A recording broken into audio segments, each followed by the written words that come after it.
kenapa sih kok suka dengan bunga, nanam-nanam ya sekarang? Dari mereka itu sama jawabannya. Kalau lihat tanaman itu, pikiran tuh jadi fresh gitu. Oh gitu. Dari yang penuh semuanya, kita harus semangat ya, harus semangat. Semangatnya gimana? Semangat ya, harus semangat. Jadi hal yang kita pikirkan itu tadinya tidak mungkin, bisa jadi mungkin kalau kita mau melakukan dan mencoba. Oke.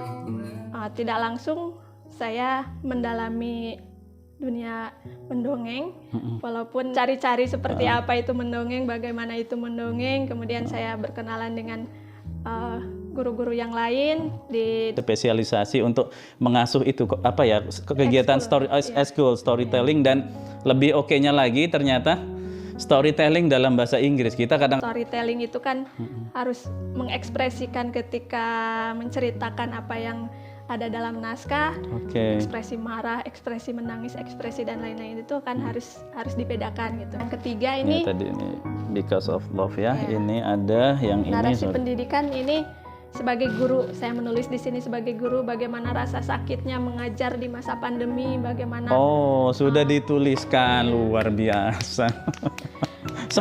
bahwa pandemi ini merupakan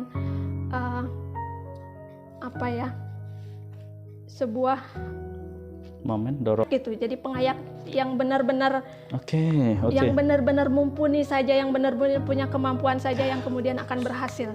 Mereka yang hanya sekedarnya aja sekolah hanya menunggu untuk besar, ya sudah hilang begitu. Iya, jadi mau membaca gitu, karena membaca itu kegiatan yang diam tapi melanglang buana menurut saya. Kebetulan itu fakta. Fakta ya, yakin. Yakin itu fakta. Mandek, ada ide nulis terus hilang lagi, ada ide nulis hilang lagi. Nah sampai kelas kita bisa mengelola kebun, kita bisa belajar di buku, kita bisa mengelola rumah dengan baik, ada juga bacaannya di buku. Jadi kenapa kita nggak boleh baca buku? Iya. Lagu. Dari lagu. Iya, tapi kenapa disuruh nyanyi nggak mau nyanyi itu tadi? Lagu-lagu Ebit G. Ade itu kan rata-rata sedih ya. Anak sekarang ternyata masih mendengar lagu. Saya juga K-popers ya. K-popers, oke. Sebenarnya K-pop itu kalau menurut saya bisa dijadikan sebagai ide. Karena biasanya ibu-ibu itu berhubungan dengan kata-kata madu aja biasanya gimana, alergi. Udah alergi ya. Madu. Nah itu yang menarik itu, kok seorang perempuan biasanya tidak suka dengan madu jenis apapun. Sebagai penjual, kita juga sebagai brand ambassador gitu loh, brand ambassador dari produk kita sendiri. Dan produk kita nggak kalah saing dengan produk-produk yang di luar sana. Kita memilih Minho deh ke Korea. Wow, Lee Min-ho. Terjongki lah saya sama.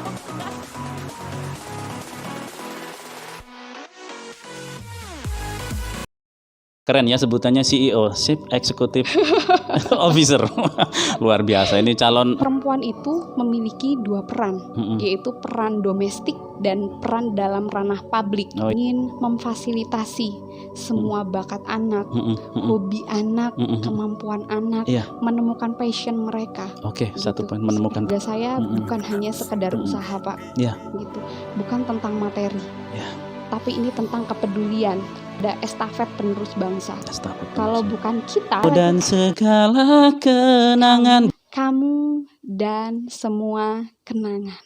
Gitu. Kamu dan segala kenangan menyatu dalam waktu yang berjalan. Dan aku kini sendirian menatap dirimu, hanya bayangan. Katakanlah sekarang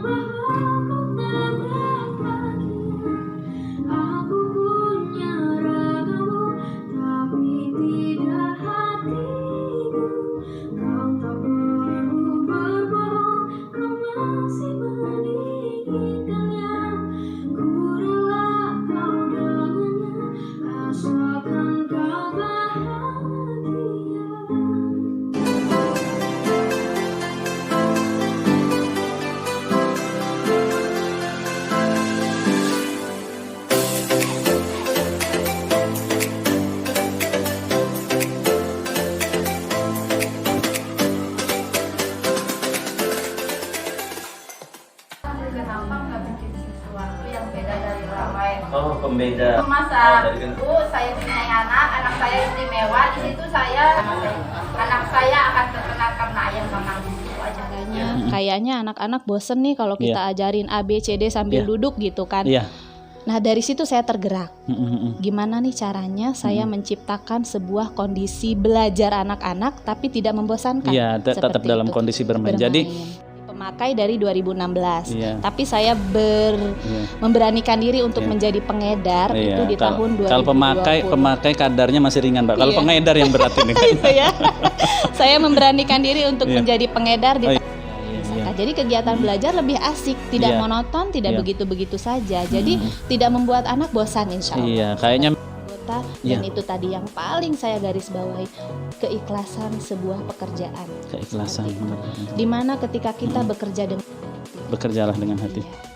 Bekerjalah dengan hati, ingat kembali strong why, alasan apa yang membuat kita tetap bertahan. Gitu. Prinsip saya adalah berjalan walau perlahan. Jangan pernah berhenti. Karena kita tidak tahu di depan sana ada kebaikan dan rezeki apa yang sudah Allah siapkan. Oke, berjalan. Supaya diingat gitu, diingat orang. Jadi awal kenapa bakso kerikil karena nggak bisa bikin bakso gede-gede kayak orang, Pak. Oh, jadi boleh dibilang kayak kecelakaan dong ya. Kecelakaan. Dulu karena jalan depan rumahnya rusak, banyak kerikilnya dikasih nama kerikil. Rupanya bukan ya, bukan itu karena ya. Itu gorengan keliling dari kerja di kebun orang yang dibayarnya nyicil. Oh, kerja di kebun dan dibayar yang nyicil. Orang lain dari upah 15.000 saya hanya dibayar 12.000 sering gitu. Jadi suatu saat saya punya rezeki lebih bisa mengajak orang lain kerja di tempat saya tidak akan memperlakukan mereka seperti orang memperlakukan saya. Ketika kalau sekarang jadi pesan. Oh, gitu. Karena dia ini orang UMKM loh. Berarti bukan bahasa mereka tuh bukan orang sembarangan. Aneh, kok bakso kok kuahnya merah? Pakai apa sih? Nggak umum kayak orang. Nggak mungkin lah orang suka gitu. Tapi pesan dari Pak Cik, saya suruh bikin banner Singgah Pai katanya. Kalau bahasa Lampung Singgah Pai itu kan mampir dulu. Supaya orang tahu orang Lampung loh yang dagang bakso, supaya kamu orang maju. Alhamdulillah kata saya. Sampai hari ini kalau masalah uang aku nggak pernah nerima uang. Kecuali kalau saya beli bakso di sana saya bayar kan gitu.